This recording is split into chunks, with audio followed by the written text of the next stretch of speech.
Carpe Sus. The morning of March 18th found Alex and myself working in a pecan orchard looking for hogs, which we happened to have spotted out in the distance as you see here. Now what's really nice about working in pecan orchards is that you can get some very long distance views through the orchard, and you can make your approaches using the trees for cover.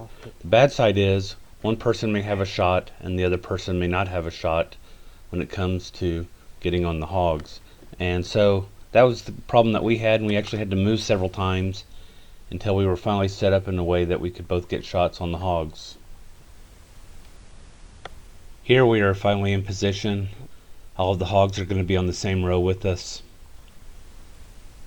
I'm going to be going after one of the piglets, and Alex is going to go after the sow. Unbeknownst to Alex, his scope has become loose, and the shot's going to be low.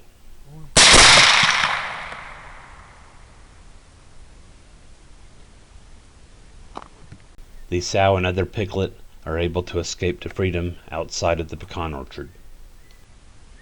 Not my largest hog to date, but it'll do. Later, around 4 a.m. in the morning, we came across this group of hogs in this young pecan orchard. What you're looking at are a bunch of pecan saplings. At the base of each of these is a pile of rotten and old pecans that are being used as fertilizer, and that's what the hogs are feeding on. Earlier, this group of hogs have been spread out over a couple hundred yards of distance, and they've finally aggregated to a certain extent, and so we can get a shot at several of them in quick succession. Now here it's going to be a little bit tricky shooting. We've got some old vehicles behind the hogs, we've got some farm equipment that's definitely off limits, and way off to the left we've got a bunch of cattle as well that are off limits. So we have to pick our shots quite carefully.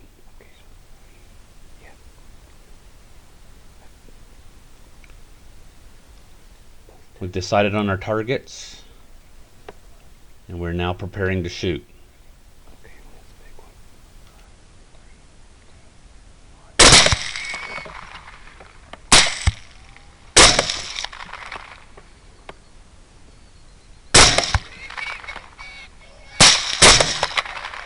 Watch this big hog running to the left. I'm going to shoot him several times. And he eventually is going to end up in the field next door.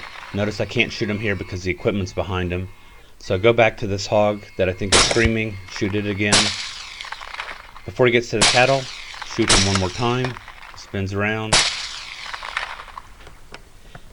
Now some time has elapsed here. And there goes that same hog into the next field.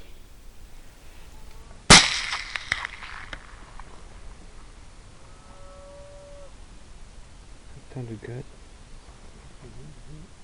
And here's where I'd like to tell you my version of a story of what happened off camera after the hogs were down.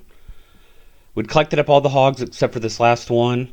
It was in the next field. We grabbed the game cart, headed into the field after it, got to within 10 or 15 yards of it. When the hog stood up, Alex dropped the game cart. Both of us drew our pistols. Alex was quicker, got off the first shot, and the hog took off running. Alex came up with the creative solution that he was going to run down this hog and takes off after the hog, and I take off after Alex. I got about 50 yards and realized that Alex probably wanted that hog a lot more than I did, and I let him go. I went back for the game cart. Probably 300 yards later, Alex catches up with the hog. He actually runs down this hog, shoots it several times. It still runs around some. He shoots it some more times, and it finally goes down. Eventually I catch up with Alex, who's coming back from the hog. He's got a big smile on his face, telling me that the hog is down and done. We made a pretty good haul that morning, but nothing has impressed me as much in a long time as seeing Alex disappear into the darkness, running after a wounded boar.